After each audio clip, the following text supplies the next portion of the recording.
remarkable growth.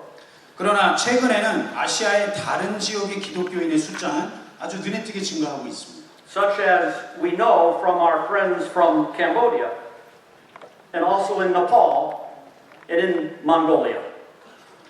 그리고 오늘 이렇게 또 캄보디아에서 오신 분들도 계신데 예를 들어서 캄보디아, 네팔, 몽골 같은 그런 지역들입니다.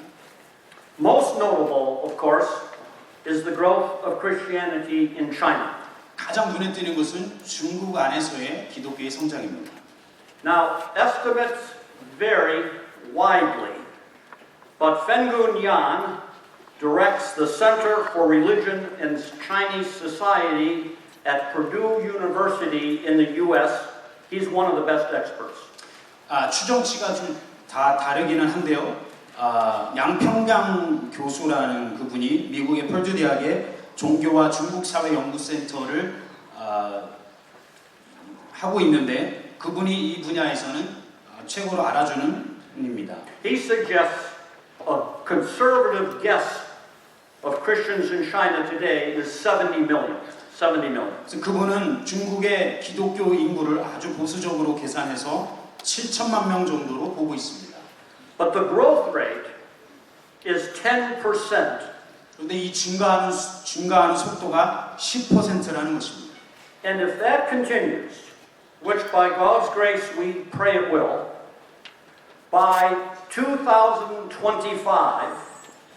not even a decade from now, China will be the country with the largest number of Christians in the world.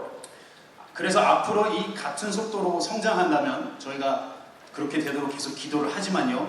이렇게 성장을 한다면 중국은 2025년도에 대해서는 세계에서 가장 많은 기독교인이 사는 나라가 될 것입니다. This we know, world Christianity, where the Spirit is moving the church in the world, will have a firm base in Latin America, in Africa, and here in Asia. 그래서 이 전 세계의 기독교가 이 아프리카와 남미뿐 아니라 이 아시아에서도 아주 중요한 그런 중심점이 될 것입니다. In many ways, we're witnessing a return of Christianity to the non-Western cultures, such as those in Asia and Africa, which reflects more the environment that first gave rise to the Church of Jesus Christ. 여러 측면에서 우리는 기독교가 아시아와 아프리카의 비서구 문화, 처음 교회가 시작되었던 그런 환경으로 돌아오는 것을 목격하고 있습니다. So we can no longer think of Christianity as having a geographical and cultural center rooted in the West, as it was for centuries. 그래서 우리는 지난 수세기 동안에 기독교가 서부에 뿌리를 두고 있다고 생각했던 것처럼 그렇게 서부에 뿌리를 두고 있다고 더 이상 생각할 수가 없게 되었습니다. And this includes the Catholic Church. 그리고 이것은 가톨릭 교회도 마찬가지입니다. I know you have many varied opinions about the Catholic Church. 여러분들이 다 다른 가톨릭의 교회에 대해서 다 다른 의견을 가지고 계시겠지만 But the impact of Pope Francis, in my view, comes from the fact that for the first time in 1,200 years, he is a pope who comes from the global south. 그런데 그 프란시스 교황의 그 영향력은 그가 1200년 만에 처음으로 남반구 출신으로서 교황이 된 사람이라는 사실에서 비롯된다고 생각합니다. So we can say that world Christianity has a multifaceted, highly diverse geographical presence throughout the globe, more than any time in history. 그래서 이제 우리는 오늘의 세계 기독교가 역사상 그 어느 때보다 다면적이고 또 세계 곳곳에 지리적, 문화적으로 다양한 분포도를 갖고 있음을 말할 수 있습니다. God's Spirit is doing a marvelous thing in our eyes. 성령님께서 아주 놀라운 일을 하고 계시는 것입니다. God's mission today, as never before, is polycentric and multi-directional. 이제 하나님의 그 선교는 여러 중심에서 여러 방향으로 이루어지고 있습니다. It flows from a multitude of places to a myriad of destinations and then returns. 여러 장소에서 셀 수 없이 많은 지역으로 또 퍼져났다가 그게 또 다시 돌아오는 그런 모습을 보여주고 있습니다. So the Spirit is radically transforming the assumptions about who is at the center and who is at the margins of Christian presence in the world today. 그래서 성령님께서는 지금 오늘날 세계 기독교의 중심에 누가 있고 변들이 누가 있는지에 대한 그런 생각들을 완전히 바꿔놓고 계십니다. So the animating forces, ministries, and movements which will shape the future of world Christianity are emerging largely from the global south and east. 세계 기독교의 미래를 만들어갈 역동적인 힘과 사역들 또 그런 움직임들이 대부분 이제 지구의 남반구와 동양에서 나오고 있습니다. It is Christians like you in Asia, in Africa, and in Latin America who now will be the primary authors of the vision and future mission of Christianity. 이제 여러분과 같은 아시아에 있는 기독교인들 또 아프리카, 남미에 있는 기독교인들이 세계 기독교의 비전과 선교의 방향을 제시할 주역들이 될 것입니다. There is in your book a quote by Andrew Walls. I won't read it, but when you get home you can study it. 그 책에 보면은 앤드루 월스 역사학자가 한 말이 나오는데 집에 가서 좀 읽어보시면 좋겠습니다. Now, what does this mean for us? 그럼 이게 우리들에게 무슨 의미가 있을까요? First, let me share one concern I have about the church in my country of the United States. 먼저 제가 저의 나라 미국에 대해서 가지고 있는 염려를 한 가지 나누도록 하겠습니다. I worry that churches in my country may be the last to understand and internalize this new reality. 제가 염려하는 것은 제 나라 미국이 제일 늦게서야 이 새로운 현실을 이해하고 받아들이게 되지 않을까 하는 것입니다. Following the mindset of my country with its unmatched global economic and military power, our default assumption is that Christian witness and mission finds its center with us and flows out to the rest of the world. 세계 최강의 경제적, 군사적 힘을 지닌 우리나라의 전체적인 그런 사고방식을 따라서 우리의 기본 생각은 기독교의 전도와 선교와 이런 모든 것들이 우리를 중점으로 해서 세계로 흘러나간다 이렇게 생각하고 있었습니다. But as we have seen, all that has changed. 그러나 우리가 지금 봤던 것처럼 그 모든 것이 다 변해버렸습니다. And if U.S. churches don't recognize this, we will be blinded to the movement of God's Spirit that's opening fresh opportunities for witness in the world today. 그래서 미국 교회가 이것을 깨닫지 못한다면 오늘날 세계에서 새로운 전도의 기회를 열고 계시는 하나님의 영이 어떻게 움직이시는지를 보지 못하게 되고 말 것입니다. But now, what might this shift mean for churches here in Korea? 그렇다면 이 변화가 이 한국에 있는 교회에는 어떤 의미가 있을까요? Let me offer a personal reflection. 제 개인적인 견해를 말씀드리고자 합니다. Since 2012, I have had the privilege of coming to Korea each year for various conferences and ecumenical meetings. 제가 2012년부터 매년 컨퍼런스와 에큐메니컬 회의 참석 등 여러 가지 일로 한국에 올 수 있는 그런 특권을 가졌습니다. This has given me some opportunity to learn firsthand the history of the church in your land, its present challenges and conflicts, its passion for mission, and its desire to play a dynamic role in the global body of Christ. 그렇게 하면서 이 땅의 교회사와 또 현재의 문제가 무엇인지 또는 갈등, 선교에 대한 열정, 세계교회에서 더욱더 역동적인 역할을 맡고자 하는 그런 열망 등을 직접 보고 배울 수 있는 기회들을 갖게 되었습니다. So, listen. The geographical shift in world Christianity is creating a new dividing line in the life of the church. 이 세계 기독교의 지리적 변화는 교회들 간에 이제 또 다른 세계적 구분선을 만들고 있습니다.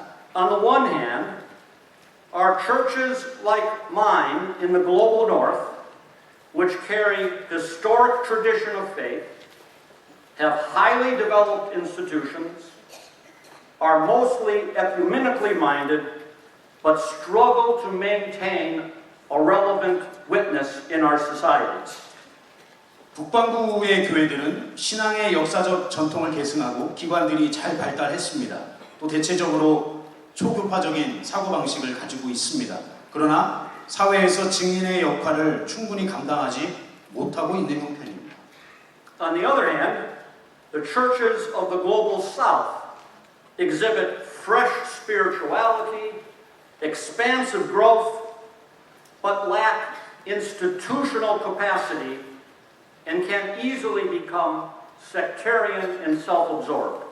그런 반면에 남반구의 교회들은 새로운 영적 활기와 확장을 하는 그런 성장을 하고 있지만 아직은 그런 조직적인 역량이 부족해서 쉽게 갈라지거나 또는 스스로 고립되는 경우가 있습니다. Of course, these are big generalizations, but I think that describes a basic division in the landscape of world Christianity. 물론 아주 크게 일반화를 시킨 거긴 한데요. 변화하고 있는 세계 기독교에 지금 어떻게 구분이 되고 있는지를 좀 보여주고 있습니다. But listen, the churches in Korea cannot be described as belonging either to the global north or the global south.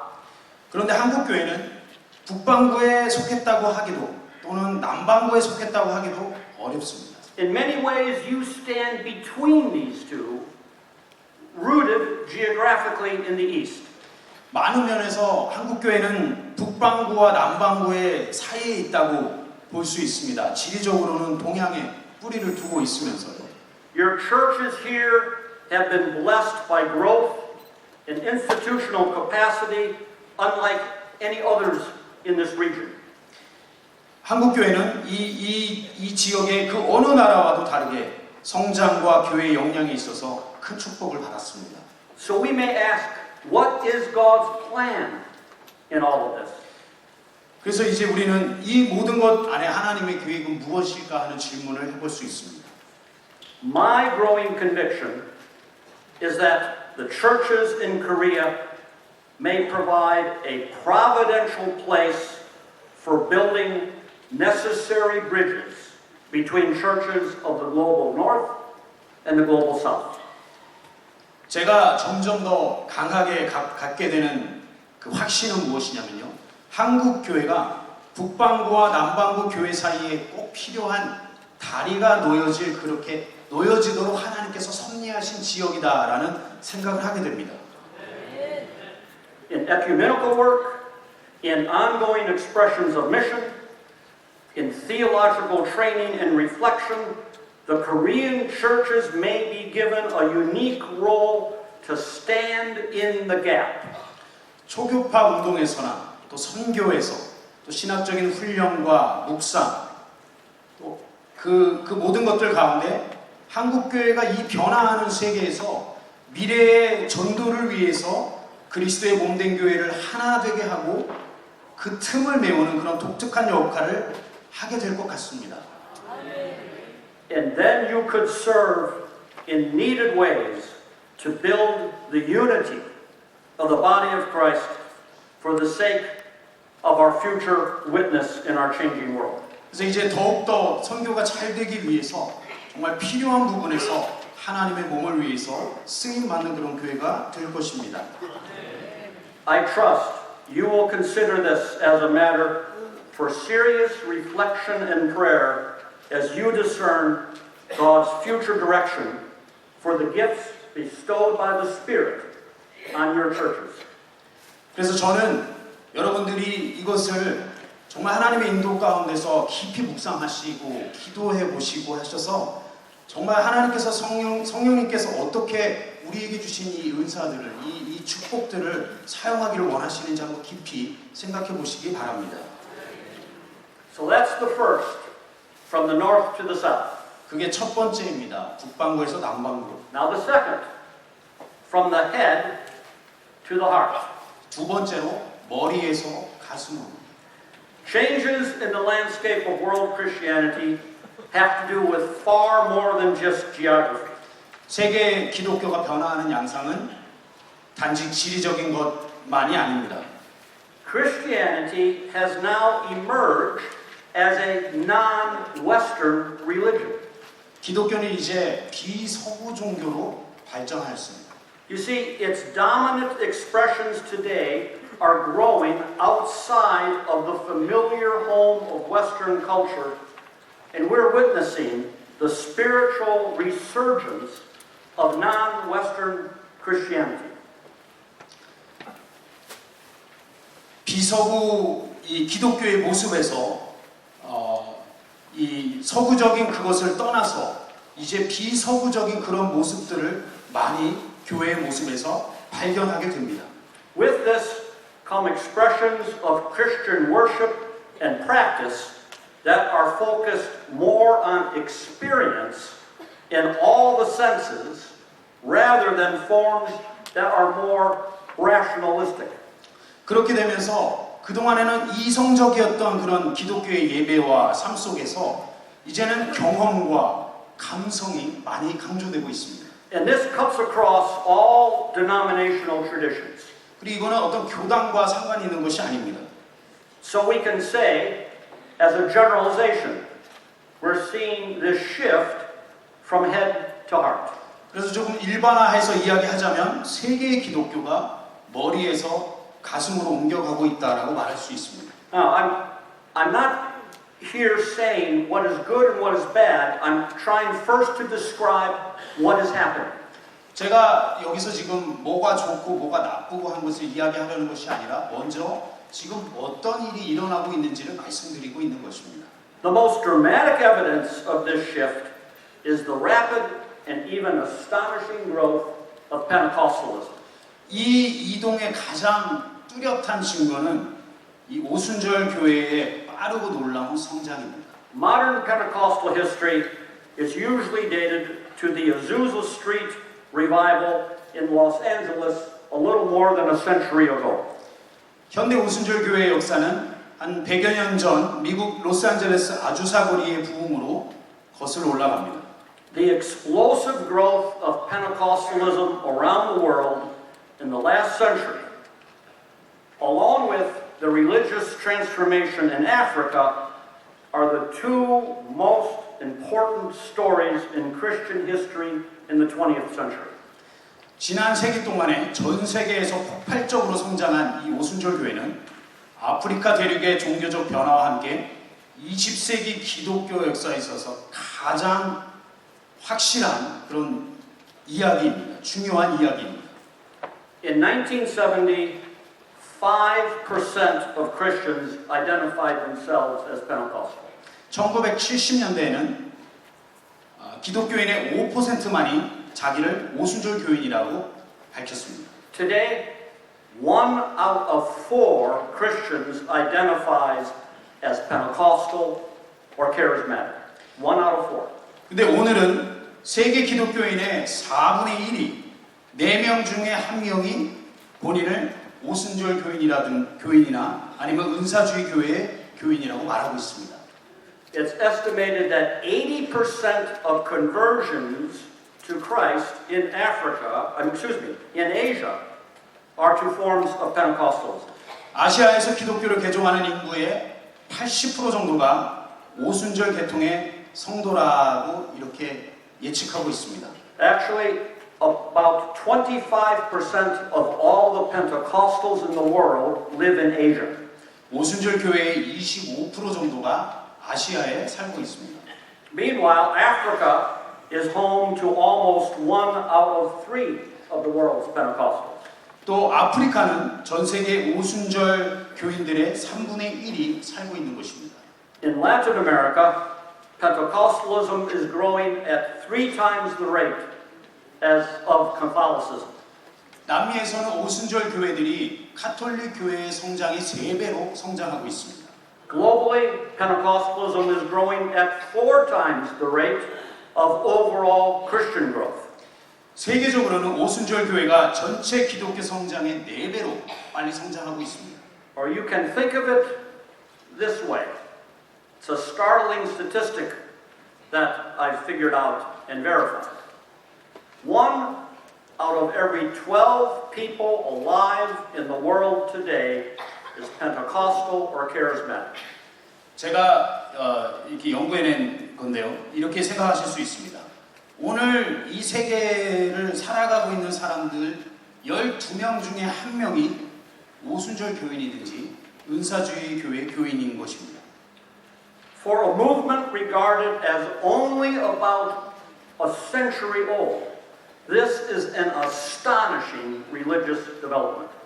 한 세기 정도밖에 역사가 없는 그러한 이 오순절 교단의 역사가 이렇게 발전한 것은 정말 놀라운 일입니다.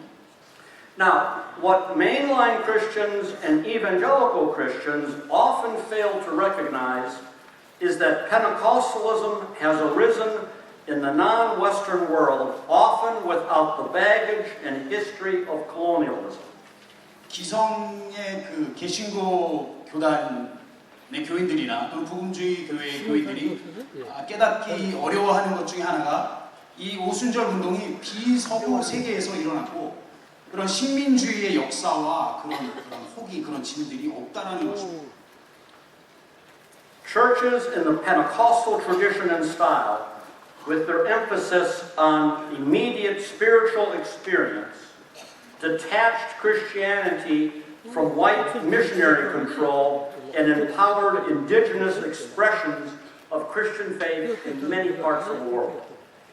오순절 전통을 가진 교회들은 어떤 즉각적인 성령 체험을 강조하기 때문에 백인 선교사들의 영향권에서 벗어나게 됐고 또 세계 많은 지역의 민족들로 하여금 자기들만의 고유의 그런 기독교 신앙을 하도록 하였습니다.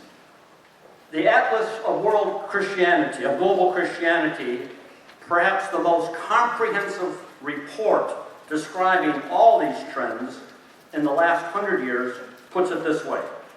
글로벌 기독교 아틀라스라는 지난 100년간 세계 기독교의 변화를 가장 잘 보여주고 있는 책에서는 이렇게 이야기하고 있습니다. Pentecostalism has become the main contributor to reshaping of Christianity from a predominantly Western to a predominantly non-Western phenomena in the 20th century.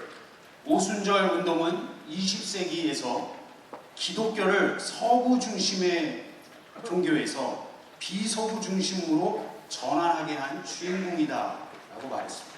And we should also recognize that this shift from the head to the heart, seen in the rise of Pentecostalism, also involves a movement from the powerful to the powerless.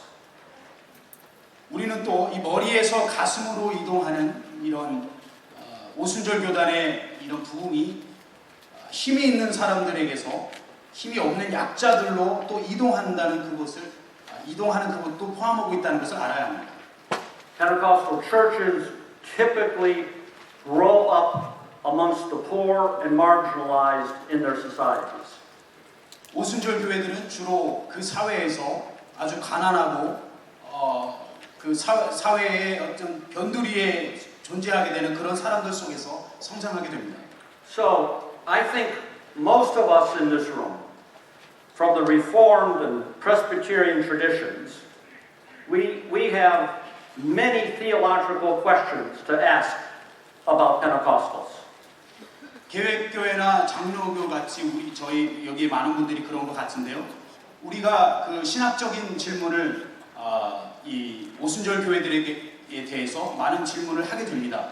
But I think we have to acknowledge that in terms of missionary growth, in the last century, Pentecostalism has empowered the most dramatic growth in overall Christianity. 그러나 우리가 인정해야 하는 것은 무엇이냐면 이 오순절 운동이 지난 반세기 동안에 가장 효과적인 선교를 가능하게 해서 가장 큰 부흥을 이루어냈다라는 것입니다. Now numbering 600 million people, Pentecostal community comprises 1/4 of all the world's Christians. 이제 6억에 달하는 오순절 교인들은 세계 기독교의 4분의 1을 차지합니다. However, this shift from head to heart is not only reflected in Pentecostalism. 그러나 이 머리에서 가슴으로의 이동이 오순절 교단들의 급성장만을 반영하는 것은 아닙니다. Go to Europe, for instance. 유럽에 가보시면 Traditional churches there struggle to maintain their members in their ministry. 유럽의 전통적인 교회들은 성도의 숫자와 사역 같은 것을 유지하기가 힘들어합니다. But last year, 262,000 pilgrims journeyed in northern Spain on what is called the Camino de Santiago, following a religious pilgrimage first established in the Middle Ages. 지난해에는 26만 2천 명에 달하는 순례자들이 중세 시대 때부터 시작되어진 그 스페인 북부의 산티아고의 길이라는 그 순례의 길을 걸었습니다. Most of these people never go into a church, but they're going on an ancient religious pilgrimage. 대부분의 사람들은 교회를 안 가는 사람들인데 이런 순례자의 그런 모임에 참여하고 있는 것입니다. Or you go to Taizé, the Taizé community in France that maybe you've heard of. 프랑스의 태제 공동체 여러분이 들어보셨는지 모르겠는데 거기를 가도요. Thousands of young people gather to camp and worship in song and in prayer together. 수천 명의 젊은이들이 모여서 찬양하고 기도하고 챈트하고 이러한 그런 모임에 참여하고 있습니다. In my country of the United States, many younger people who we call millennials are often alienated from traditional and dogmatic forms of Christianity. 저의 나라 미국에서는 우리가 그 밀레니엄 세대라고 부르는 이 사람들이 주로 전통적인 기독교에서는 좀 소외를 받고 있습니다. But they're drawn to styles of worship emphasizing transcendent mystery as well as heartfelt, emotionally powerful music. 그런데 이 세대가 감정적이고 파워풀한 그런 찬양들 또 초월적인 그런 신비를 강조하는 그런 예배의 형태에 아주 빨려들고 있습니다. Throughout the West, it seems that a younger generation is not searching for doctrine, rather they are thirsting for life. 서구 전체를 볼 때 젊은이들이 교리나 이런 것들보다는 어떤 생명에 더 목말라 한다는 것을 볼 수 있습니다. And my guess is that you are facing similar trends here in Korea. 제가 생각하기엔 한국도 아마 그런 것 같습니다. Now, this shift involves much more than just changing worship styles. 그러나 여기서 말하는 이 변화, 이 이동은 예배 형식의 변화 그 이상인 것입니다. As Christianity has become a predominantly non-Western religion, it's moved out of the framework of Western culture in the Enlightenment. 기독교가 이제 비서구의 종교가 되어가면서 400년간 신학 곳곳에 흐르던 서구 문화와 계몽주의로부터 벗어나고 있습니다. And that's been the home of Christianity for 400 years. 400년 동안 그게 어떤 기독교의 어떤 집처럼 됐었는데요. So we're in the midst of a paradigm shift that influences how we understand and practice our enduring faith in Jesus Christ. 우리가 예수 그리스도를 믿는 믿음을 어떻게 이해하고 어떻게 이 믿음으로 살아가야 하는지에 대한 그런 패러다임이 바뀌고 있는 그 시대에 우리가 살고 있습니다. And as this takes place, I think we could look at three generalizations that highlight this shift. 그래서 이것들을 생각하면서 이 세 가지 다른 세 가지 요점들을 생각해 볼 수 있습니다. 이것들을 더 잘 보여주는 이 변화를 잘 보여주는 세 가지를 볼 수 있습니다. First, the individual and community. The individual and community. 첫 번째는 개인과 공동체입니다.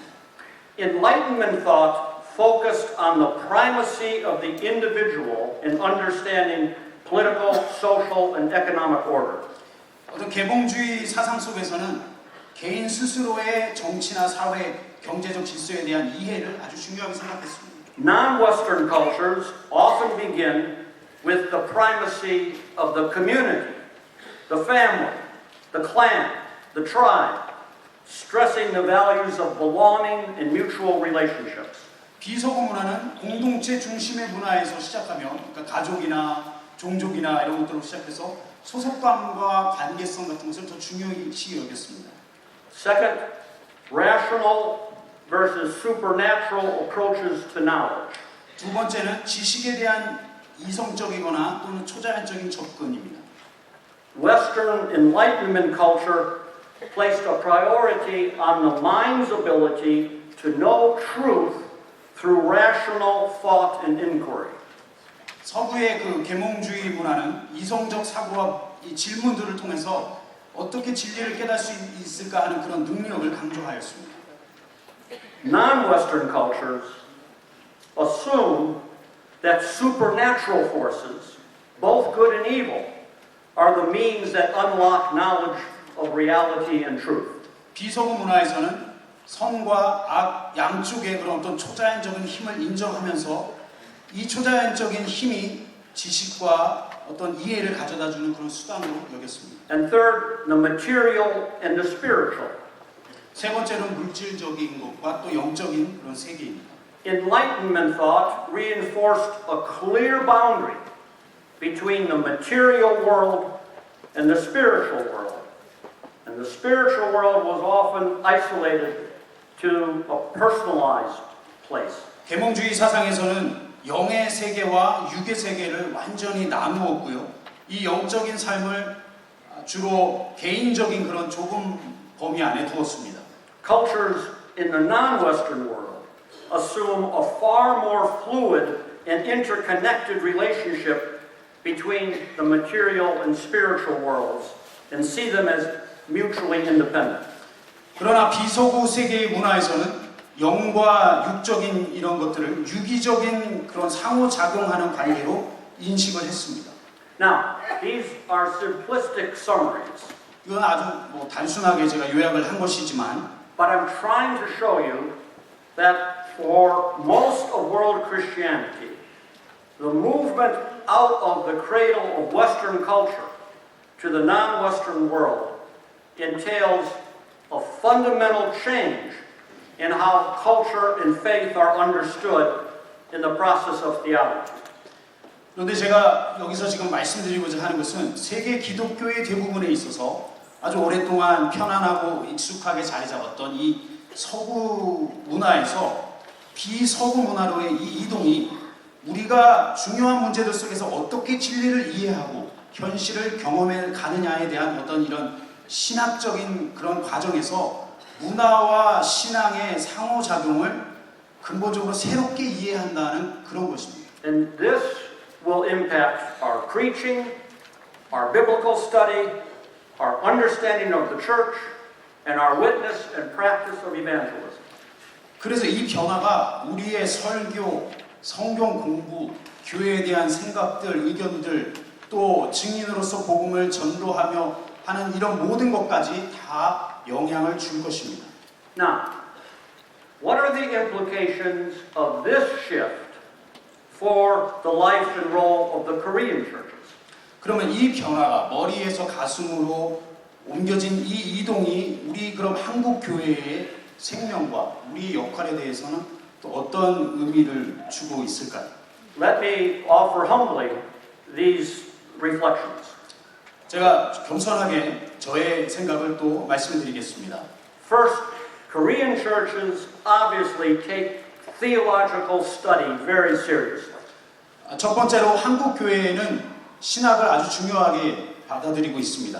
especially in the Presbyterian and other historic Protestant traditions, a priority is placed on the theological training of pastors, and you have well-developed seminaries and institutions to carry out that task. 특히 장로교나 또는 이렇게 역사가 깊은 그런 개신교단에서는 목사님들을 신학적으로 훈련하는데 아주 중점을 두고 있고, 그래서 한국에는 이런 훈련을 위해서 아주 잘 발달된 신학교와 기관들이 있습니다.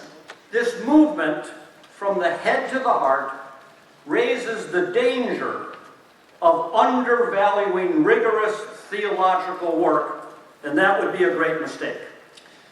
머리에서 가슴으로 이런 이 이동이, 이 변화가 신학을 좀 저평가하고 좀 무시하게 할 수도 있다라는 그런 우려를 하는 사람들이 있는데, 이것은 큰 오해입니다. The thirst expressed by this movement is for faith that is not captured and confined by the rational mind and expressed only in doctrine, but faith that captivates one's heart and soul with spiritual power. 이 움직임에서, 이 변화에서 사람들이 가지고 있는 그 목마름은 이성이나 교리 안에만 존재하는 믿음에 대한 그런 목마름이 아니라 우리의 마음과 영혼을 영적 능력으로 휘어잡는 그러한 신앙, 그러한 믿음에 대한 것입니다. This doesn't remove the theological task. 그렇기 때문에 이 신학의 그 중요성을 없애지는 않습니다. In many ways, it makes theology even more important. 오히려 신학을 더 중요하게 만들 것입니다. But such theology must interact continually with lived spiritual experience rather than abstract intellectual propositions. 단지 그 신학이 추상적이고 지적인 가정에만 머무르지 말고 어떤 이런 살아있는 영적 체험과 지속적으로 계속 연관이 되어져야 하는 것입니다. Also, within Korea, of course, you have a strong Pentecostal tradition, including the well-known Yoido Full Gospel Church. 그리고 한국에서는 아주 강한 오순절의 전통이 있습니다. 여의도 순복음교회를 포함해서요. And the churches in Korea have grown within the non-Western culture of Asia with different foundational assumptions about the individual, community, and relationship between material and spiritual than the assumptions of the Western Enlightenment. 한국 교회는 이 비서구 문화에서 성장을 했기 때문에 계몽주의 사고와는 좀 다르게 개인과 공동체, 영과 육의 관계에 대한 이런 이해가 다르게 발전했습니다. Now this involves complex relationships between the gospel and cultures, of how biblical truth relates to specific contexts. So this is complex material. 이것은 복음과 문화 간의 그런 복잡한 관계, 또 성경의 진리가 다른 어떤 상황에 어떻게 연관이 되는지 이런 모든 것들을 다 포함합니다. 그래서 아주 복잡한 관계입니다. But the churches in Korea may find themselves in a unique place in this transition of world Christianity from head to heart. 한국 교회는 세계 기독교가 이제 머리에서 가슴으로 이동하는 이 상황을 가장 잘 이해할 수 있는 그런 특별한 위치에 있는지도 모릅니다. Perhaps you are particularly gifted through the providence of God's Spirit to do some of the important and crucial theological work as Christianity moves out of the captivity of the Western Enlightenment and emerges globally with the vast majority of followers of Jesus Christ living out their faith in non-Western cultures. 아마도 한국 교회는 하나님의 섭리 안에서 기독교가 서구 계몽주의의 틀을 벗어나서 믿음의 삶을 사는 비서구 문화의 예수 그리스도의 제자들이 맞이하는 변화 가운데 중요한 신학적 의무를 감당할 특별한 은사를 받았는지도 모릅니다. Third, from endless division to shared mission. 세 번째 변화는 끊임없는 분림에서 함께하는 선교로의 변화입니다. Next year, In 2017, we will celebrate the 500th anniversary of the Reformation. 내년 2017년은 종교개혁 500주년이 되는 해입니다. Many global and local events are being planned. 세계적인 또는 지역적인 그런 많은 행사가 계획 중에 있습니다. Seminars, conferences, worship services will mark this occasion in many countries throughout the world, including, I'm sure, here in Korea. 한국을 포함한 세계 곳곳의 많은 나라에서 세미나나 컨퍼런스, 초교파 예배 등으로 기념하게 될 것입니다. All of us in the Reformation tradition treasure this legacy. 개혁교회의 전통을 따르는 우리 모두들은 이 역사를 아주 소중히 여깁니다. Without the Reformation, we would not be here today. 종교개혁이 없었다면 우리가 여기에 있지 않을 것입니다. 오늘. Further, the theological impact of reformers like John Calvin and Martin Luther continue to resonate today, not only in Presbyterian and Lutheran communities, but far beyond. 더 나아가서 존 칼빈이나 마틴 루터와 같은 그런 종교 개혁자들의 신학적 영향은 오늘날까지 장로교, 루터교 이런 교회들뿐만 아니라 더 광범위하게 미치고 있습니다. Their inspired actions challenge the foundational authority of the established church with the power of God's word, the efficacy of God's grace, and the direct access of believers to God's truth, fundamentally changing the structure and the governance of the church. 그들의 영감 있는 행동들은 말씀의 권능과 하나님의 은혜의 효력, 하나님의 진리를 성도들이 직접 볼 수 있다는 믿음으로 기존 교회의 근본적인 권위에 도전장을 내밀었고 결과적으로 교회의 구조와 정치를 완전히 바꿔놓았습니다. Yet, after 500 years, it is also appropriate to view honestly all the consequences that have unfolded since that time, prompting our reflection and perhaps even our confession. 그러나 이 500년이 지난 지금 그동안의 모든 결과물들을 한번 정직하게 바라보고 성찰하고 또 필요하면 어떤 회개까지 고백까지도 해야 할 것 같습니다. And this is personal for me.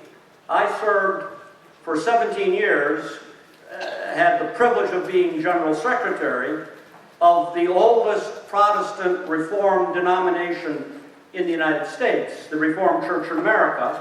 We go all the way back to 1628. 저에게도 개인적으로 적용이 되는 것입니다. 미국의 가장 오래된 그 개혁주의 교회에서 제가 17년 동안 총회장으로 섬길 그런 기회가 있었습니다. The Reformation established the precedent that a group of believers convinced of God's revealed truth and its demands in specific circumstances could break away from the authority of the church, denounce it as heretical, and establish their own separate church structure.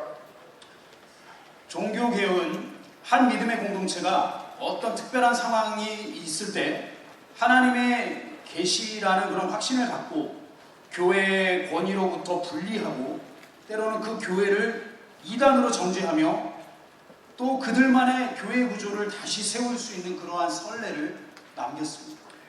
The idea that a group can separate itself from others in the body of Christ and establish its own denominational structure has become so commonplace and so prolific that we barely give it a second theological or biblical thought. 어떤 한 그룹이 그리스도의 몸의 다른 그룹과 다른 이들과 분리돼서 독자적으로 교단을 세울 수 있다는 생각이 너무나 일반적인 것이 되었고 또 너무 많아져서 신학적으로나 성경적으로도 다시 한번 생각해 보지도 않습니다.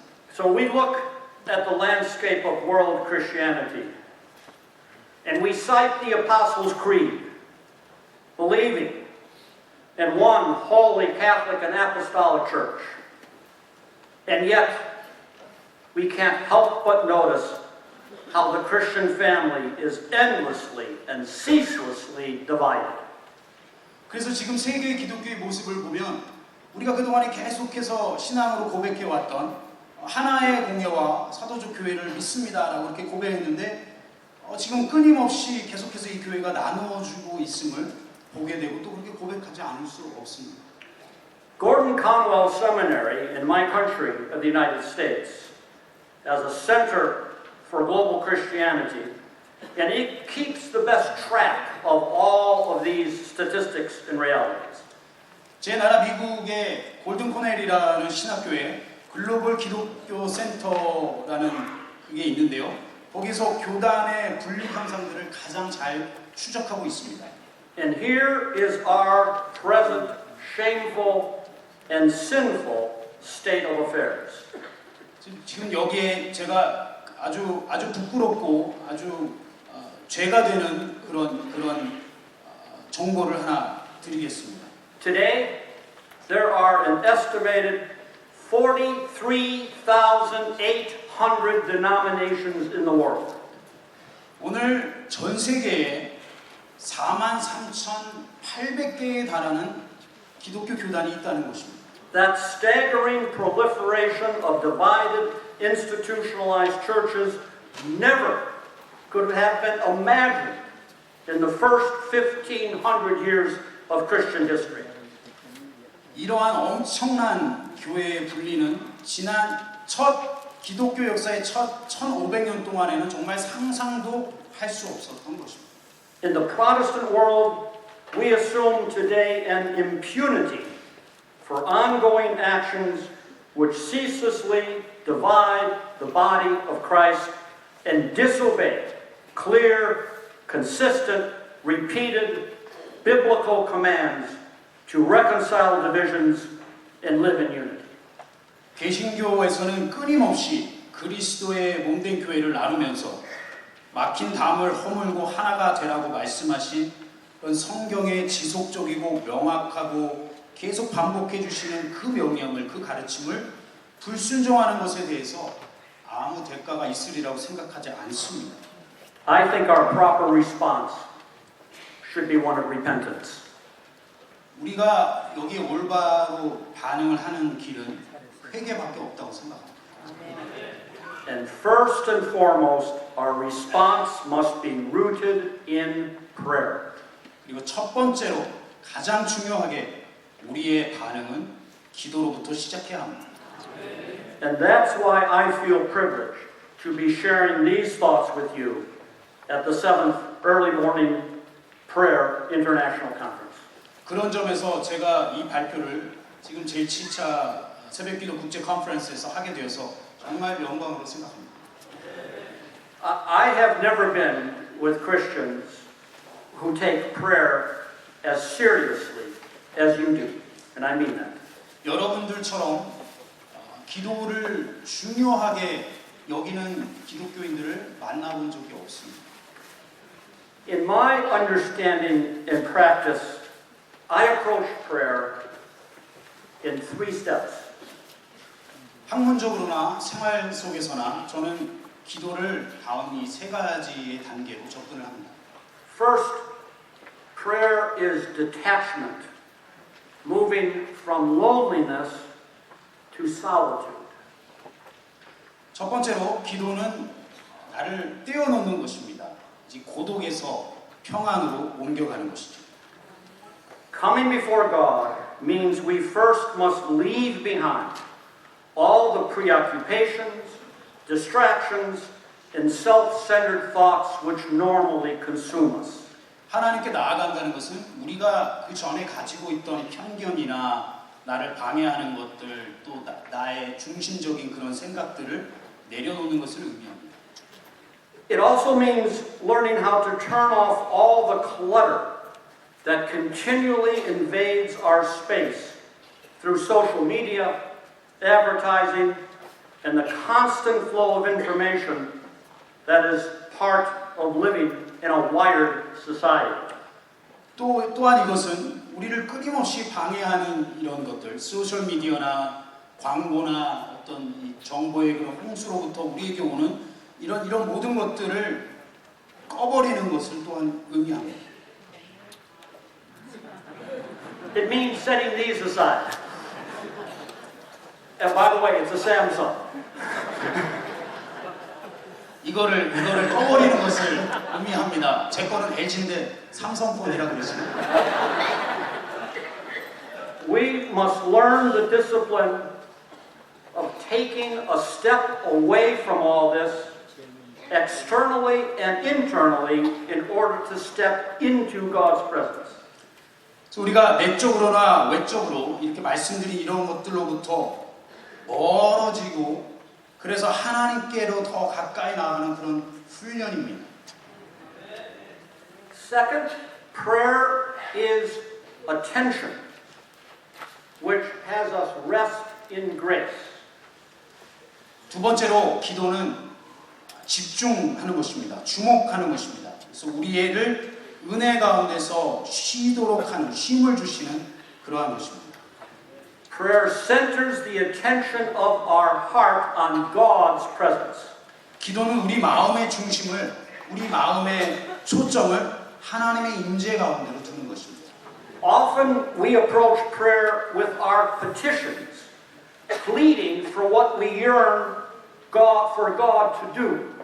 흔히 우리들은 기도를 어떤 강구로만 여기게 됩니다. 그래서 하나님께 이것 주십시오, 저것 주십시오라고 기도하게 됩니다.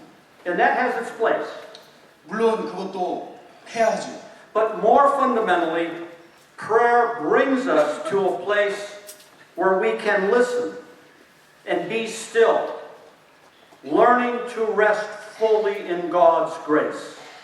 그러나 더 근본적으로 기도는 우리로 하여금 듣게 하고 또 잠잠하게 해서 하나님의 은혜 가운데서 휴식하는 것을 배우게 합니다.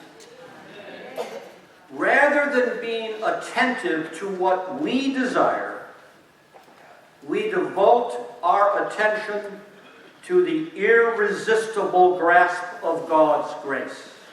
내가 바라는 것에만 집중하는 것이 아니라 하나님의 그 저항할 수 없는 그 은혜에 집중을 하는 것입니다. For that grace reached us before we even knew what to want or desire. 그분은 우리 자신이 뭘 원하는지 알기도 전에, 아니 내 마음에 그 소원을 갖기도 전에 알고 계시는 분이십니다. And third, prayer is connection, which grounds us in God's love. 세 번째로 기도는 연결입니다. 그래서 하나님의 사랑 안에 우리를 두는 것입니다. Through detachment and attention in prayer, our hearts become connected more deeply than ever to God's love. 우리가 이렇게 기도 속에서 떼어놓고 집중하는 것을 통해서 우리 마음이 그 어느 때보다 하나님의 사랑에 깊이 연결되게 되는 것입니다. So the goal of prayer, and indeed of our lives, is to experience this living union with God's love through Christ. 그래서 기도의 목적, 인생의 목적은 그리스도를 통해서 하나님의 사랑과 연합하는 그런 경험을 하는 것입니다. And then our hearts will break over what breaks God's heart. 그래서 하나님의 마음을 아프게 하는 것이 우리의 마음도 아프게 할 것입니다. And then we will learn to love all that God loves with God's love. 그래서 하나님의 사랑을 가지고 하나님께서 사랑하시는 모든 것을 사랑하는 것을 배우게 됩니다. Now this is why our response to the divisions in world Christianity and to the disunity within the churches where we do our local ministry must begin with prayer. 그래서 이 이유 때문에 분열하는 세계 기독교와 연합하지 못하는 그 교회를 보면서 우리가 기도해야 하는 이유입니다. We have to understand and experience how God's heart breaks over painful separation and frequent hostility between divided factions in Christ's body. 우리는 하나님께서 예수 그리스도의 몸된 교회가 분열되고 교단 간에 아주 그런 적대적인 관계를 갖고 있는 이런 것에 대해서 너무 마음 아파하고 계시다는 것을 깨달아야 합니다. And we must grasp the passion of God's heart for unity. 그래서 하나님의 마음에 있는 이 연합을 위한 그 하나님의 그 열정을 우리가 가져야 합니다. We read that consistently in the scripture, but we seem to ignore its truth. 우리는 성경 말씀에 계속 그것을 읽으면서도 그 진리를 무시하고 있었습니다. Prayer opens the way for that truth to become the passion of our hearts. 우리가 기도할 때에 그 진리가 우리 가슴에 열정으로 타오르는 그러한 길을 열어줄 것입니다. God's love is not divided. 하나님의 사랑은 나누어지지 않았습니다. It's that simple. 간단한 것입니다. When that love becomes grounded in our hearts through prayer, we can no longer tolerate the divisions between those who claim to know the love of God in Christ. 기도를 통하여서 그 사랑이 우리 마음에 박히게 될 때 우리는 하나님의 사랑을 안다고 하는 사람들끼리 서로 싸우거나 나뉘는 그런 모습을 보고 견디지 못하게 될 것입니다. So when we gather for prayer, we certainly can and should pray for the unity of Christ's body. 그래서 우리가 모여서 기도할 때에 그리스도의 몸된 그 교회의 연합을 위해서 기도해야 합니다. But let me issue a challenge. 그러나 여러분에게 더 도전을 하자면 Those prayers will be far more effective and empowered by the Spirit if we gather and pray with those whom we are separated from. 이런 기도가 더 훨씬 효과적이고 또 하나님의 역사가 일어나는 기도가 될 수 있는 방법이 뭐냐면 우리와 떨어진 그들과 함께 기도할 때입니다. The divisions in Christ's body will not be healed if we only pray about them while remaining separate from each other. 우리가 여전히 그들에게서 이렇게 나뉘어진 채 그들을 위해서만 기도한다면 이 그리스도의 분열은 그리스도 몸의 분열은 치유되지 않을 것입니다. And they won't be healed if we simply pray for those whom we're separated from by what Ephesians calls the dividing wall of hostility. 또 우리가 그저 그 에베소서 2장 14절에 기록된 말씀처럼 중간에 막힌 담 때문에 갈라진 그들을 위해서 기도만 하고 있다면 치유는 되지 않을 것입니다. Such healing may begin to come, however, when we pray with one another. 그 치유는 우리가 서로 같이 기도할 때 시작될 것입니다. I can testify to this truth. 나는 이 진리의 말씀의 증인입니다. One of the most promising initiatives on the ecumenical horizon is called the Global Christian Forum. 초교파 운동 중에 가장 좀 희망적인 그 예가 뭐냐면 글로벌 크리스천 포럼입니다. This effort strives to bring all the diverse parts of the global Christian family around a common table of fellowship. 이 포럼은 세계 기독교의 다양한 종파들을 친교의 테이블로 같이 모읍니다. Evangelical, Pentecostal, Historic Protestant, Catholic, Orthodox, all those parts of the Christian family. 복음주의 교회, 또 카톨릭 교회, 순복음 모든 교단들이 다 포함되어 있습니다.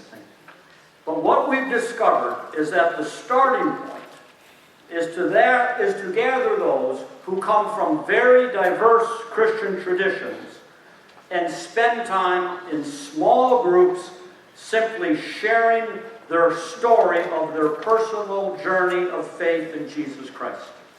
네, 우리가 발견한 것은 무엇이냐면 이렇게 서로 나뉘어져 있던 다양한 기독교 교단이 소그룹으로 모여서 그리스도 안에서 그들의 신앙 여정이 어떠했는지 그런 이야기들을 나눌 때 화해가 시작된다는 것을 보았습니다. This simple exercise creates a climate of trust, allowing barriers to break down and plants bonds of community created through prayer and worship together. 이런 작은 나눔이 서로 간의 신뢰를 형성하고 막힌 담을 허물고 기도와 예배를 통해서 연합을 이루어가는 것을 보게 되었습니다. I've participated and seen this in global settings with Christian leaders of denominations and traditions long separated from one another, who have found fresh ways to build fellowship and trust. 저는 글로벌 회의에서 이렇게 오랫동안 단절되었던 그런 기독교 지도자들과 또 교단 대표들이 교제를 하고 신뢰를 쌓아가는 그러한 것들을 보아왔습니다. We can experience one another as brothers and sisters in Christ, entering into close prayer with each other rather than the distant judging of one another. 그래서 서로를 비판하는 대신에 그리스도 안에서 형제 자매로서 서로를 새롭게 만나게 되고 경험하게 되고 같이 기도하게 되었습니다. Of course, this doesn't remove all the deep and ancient theological and historical differences. 물론 그렇다고 오랜 신학적, 역사적 차이를 다 없애지는 않습니다. But it does open up an authentic experience of fellowship where God's Spirit can empower fresh pathways towards unity. 하지만 이것은 어떤 새로운 경험을 가능하게 하고 성령님께서 이제 앞으로 연합을 향한 새로운 길을 열어나가실 그런 기회를 제공할 수 있습니다. In the 17th chapter of John's Gospel, it's one of the many places where we read about the call to live in unity as one. 요한복음 17장이 연합에 대한 이야기에 아주 잘 인용이 되는 말씀입니다. But I want us to remember what's happening here. 그래서 여기서 지금 무엇이 있는지 다시 한번 좀 짚어보면 좋겠습니다. Jesus isn't teaching about unity. 예수님께서 여기에서 연합에 대해서 가르치는 것이 아닙니다. Jesus isn't giving instructions or strategies or admonitions about overcoming divisions. 분열을 극복하는 방법이나 전략이나 교훈 같은 것을 주고 계시지는 않습니다. Rather, Jesus is earnestly praying. He's praying with all his heart that those who believe may be completely one. 그러나 예수님은 정말 진정으로 모든 마음을 다해서 예수님을 믿는 자들이 하나 되기를 기도하셨습니다. He wants us to reflect the unity that Jesus has with God the Father. 예수님께서 하나님 아버지와 가지고 계신 그 연합을 보여주기를 원하셨습니다. We must always remember that the yearning of Jesus for those who followed him to be one was expressed most powerfully in his prayer the night before he was crucified. And we should do likewise. 우리는 예수님을 따르는 자들이 하나 되기를 바라시는 그 예수님의 마음이 예수님께서 십자가를 지시기 전날 밤에 하셨던 이 기도에 가장 강하게 표현되고 있음을 깨달아야 하고 우리도 마땅히 그래야 합니다. And that prayer of Jesus for our unity also links the oneness of believers to God's mission in the world. 믿는 자들의 연합을 위한 예수님의 이 기도는 우리가 사역 속에서도 하나가 되기를 원하시는 그것과 연관이 있습니다. Twice within 3 verses, Jesus prays that we might be one so that the world might believe that God sent him. 이 3절 안에 2번씩이나 예수님께서 믿는 자가 하나 되어 하나님이 그를 보내신 것을 세상이 믿게 해달라고 말씀하셨습니다. Throughout the biblical witness, the unity of God's people is never for our own sake, but always for the sake of the world. 성경의 가르침을 보면 하나님의 사람들이 하나 되는 것은 우리를 위한 것이 결코 아닙니다. 그러나 항상 저 세상을 위한 것입니다. That's because the love of God, which grasps us at the center of our being and reconciles us to one another, is a love that is always reaching out to the whole world. 그것은 바로 우리 마음을 주장하시고 화해케 하시는 하나님의 그 사랑이 바로 세상으로 뻗어나가는 사랑이기 때문입니다. So our call to be one is the same call which beckons us to join in God's mission in the world.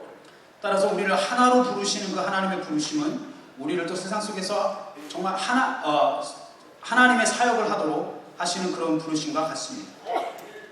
When churches focus outside of themselves, desiring to participate in God's mission beyond their familiar settings to unfamiliar places in the world, relationships with fellow Christians always change.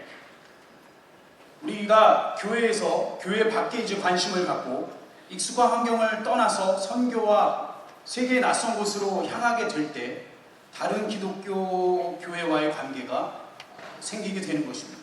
Doctrinal and denominational differences become less divisive. 그렇게 할 때 교리나 교단의 차이로 분열되는 그런 일들이 줄어듭니다. Common participation in God's mission opens new opportunities for cooperation, fellowship, and unity. 사역을 위해 같이 협력하면서 사역은 새로운 교제와 연합의 기회를 낳게 되었습니다. I'm sure you've experienced that in your own local ministries. 여러분들의 그 지역 사역에서도 아마 충분히 경험을 하셨으리라 믿습니다. So, this dramatic geographical shift in world Christianity has created a whole new context for God's mission in the world. 그래서 이 세계 기독교의 급격한 지리적 이동은 세계 선교의 새로운 환경을 만들었습니다. As we noted, it moves across boundaries and barriers and borders in countless ways, originating from and returning to a multitude of places. 이런 이동은 경계와 벽을 넘어서 수많은 장소에서 시작되어서 수많은 장소로 가고 또 되돌아오기도 합니다. But as we do this mission, it must be also an expression of our unity. 그러나 우리가 이렇게 선교를 하는 그 모습이 바로 연합의 그런 모습이어야 합니다. So it's of crucial importance for churches to share and cooperate in all the new emerging forms of mission happening today. 그래서 교회들이 그 새롭게 지금 떠오르는 그런 선교 방식이나 이런 것들을 같이 공유하고 협력하는 것이 중요합니다. It's an easy temptation for new, younger churches outside of the West to cling to their particular identity and remain closed off in sectarian silos.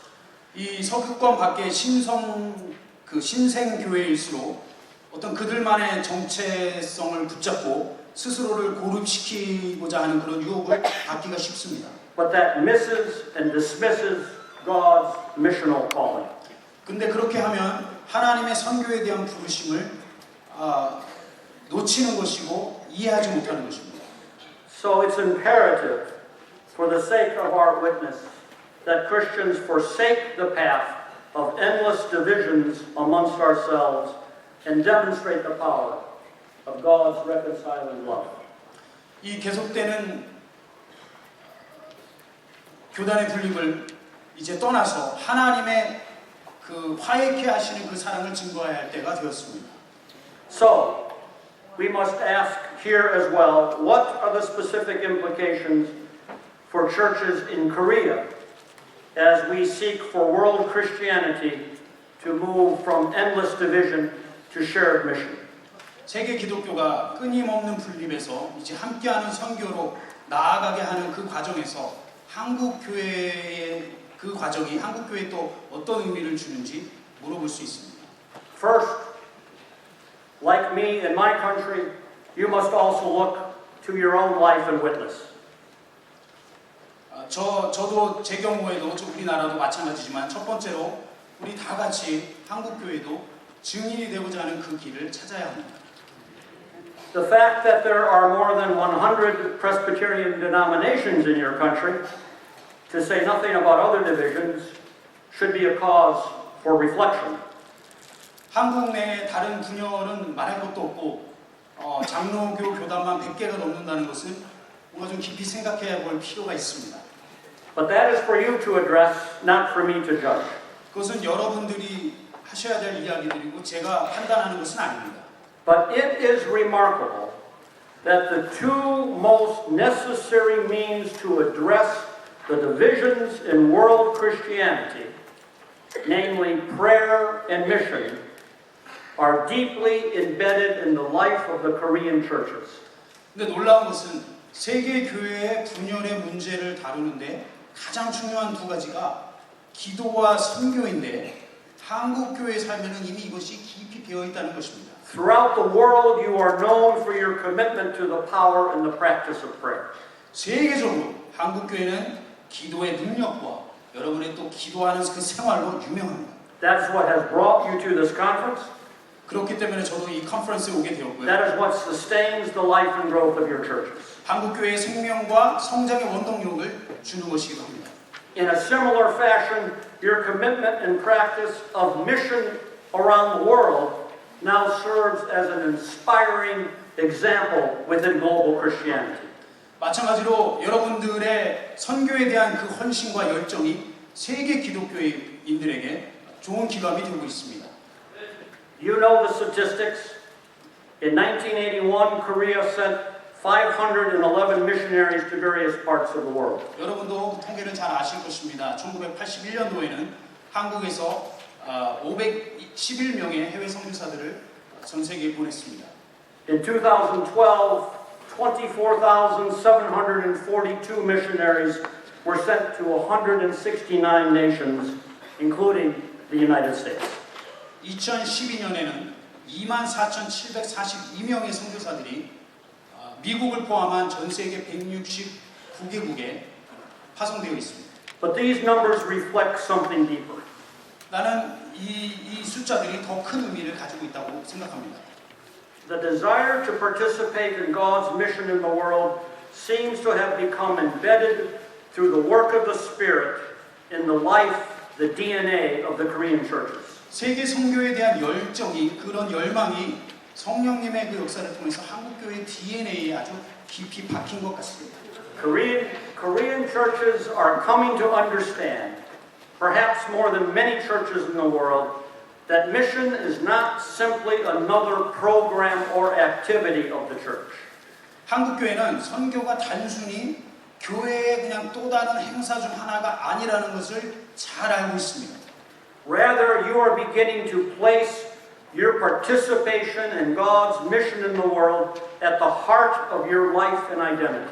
그래서 여러분들은 한국교회는 세계 선교를 교회의 생명력과 정체성에 연관시키고 있습니다. You're learning that the church doesn't have a mission, but rather the church understands its very life exists as a part of God's mission in the world. 그래서 한국교회는 선교의 어떤 프로그램을 가지고 있는 것이 아니라 이 선교가 교회의 생명력을 준다라는 것을 이해하고 있습니다. Therefore, your commitment to prayer and to mission can be powerful instruments used by God to address the endless divisions in world Christianity. 따라서 기도와 선교를 향한 여러분들의 그 헌신은 하나님께 쓰임을 받고 나누어진 분열된 세계 기독교에게 도전할 수 있는 그런 강력한 수단이 될 것입니다. Your fervent prayer can be devoted to making the followers of Jesus one, living in unity. 한국교회가 예수님의 제자들이 하나로 연합되도록 아주 중요한 역할을 감당할 수 있습니다. And the prayer and sharing of our Christian stories must be done with those who are estranged and separated from us, and we from them. 더 나아가서 우리의 기도와 또 우리의 신앙에 관한 그런 이야기들은, 그런 간증들은 우리로부터 분리되어 나갔거나 또 우리가 분리되어 나온 그 사람들과도 같이 더불어 해야 할 줄로 믿습니다. And that means that mission in all of its forms must be carried out not in sectarian isolation, but in shared practice and witness together. 그것은 선교가 교단별로 교단이 알아서 하는 그런 것이 아니라 공동체적으로 하나가 되어서 해야 하는 것임을 의미합니다. So let's conclude this excursion through the changing landscape of world Christianity and the challenges it presents for mission and pastoral leadership. 이제 이 변화하는 세계 기독교 또 선교 목회 리더십에 대해서 결론을 짓겠습니다. We've identified three movements from north to south, from head to heart, from endless division to shared mission. 우리는 세 가지의 움직임을 보았습니다. 북반구에서 남반구로, 머리에서 가슴으로, 또 끊임없는 분립에서 함께하는 선교의 이동을 살펴보았습니다. All three are having major impact on the presence and practice of Christian faith in the world today, geographically, theologically, missiologically. 이 위의 세 가지는 오늘날 기독교에 지리적으로 또 신학적으로, 성교학적으로 아주 큰 영향을 미치고 있습니다.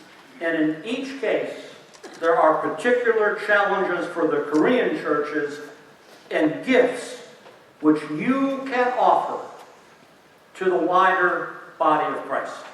그리고 이 각각의 경우에 대해서 한국 교회가 도전받는 부분도 있고 또 그리스도의 몸된 전체 세계 교회에 기여할 수 있는 하나님의 은사도 있습니다.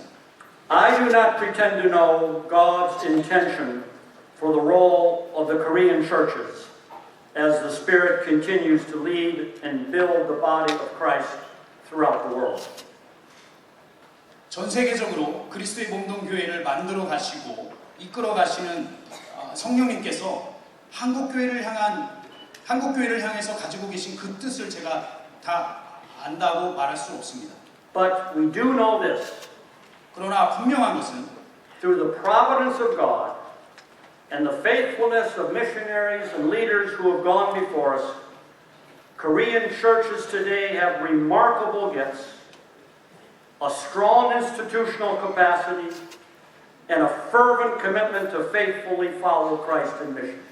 하나님의 섭리를 통해서 그리고 믿음과 선교사들의 또 믿음의 선배들을 통해서 한국 교회가 오늘날 아주 큰 은사를 받았고 교회의 역량도 많이 성장했고 그리스도의 제자로서 선교에 헌신하게 되었다는 것입니다. As you leave this conference, you must discern how this rich legacy now may be used to serve the future of the church, which is being shaped by the Spirit throughout the world. 이제 이 컨퍼런스를 떠나시면서 여러분들이 한국 교회가 이런 풍성한 축복 속에서 교회의 미래를 위해서 어떻게 섬겨야 할지 생각해 봐야 합니다. That discernment finds its roots always in prayer. 그 깨달음은 기도로부터 시작될 것입니다. That is why you came to this conference and it is in that spirit that you leave. 그래서 여러분들이 이 컨퍼런스로 오셨고 또 그 마음으로 떠나시는 줄로 믿습니다. May God bless you.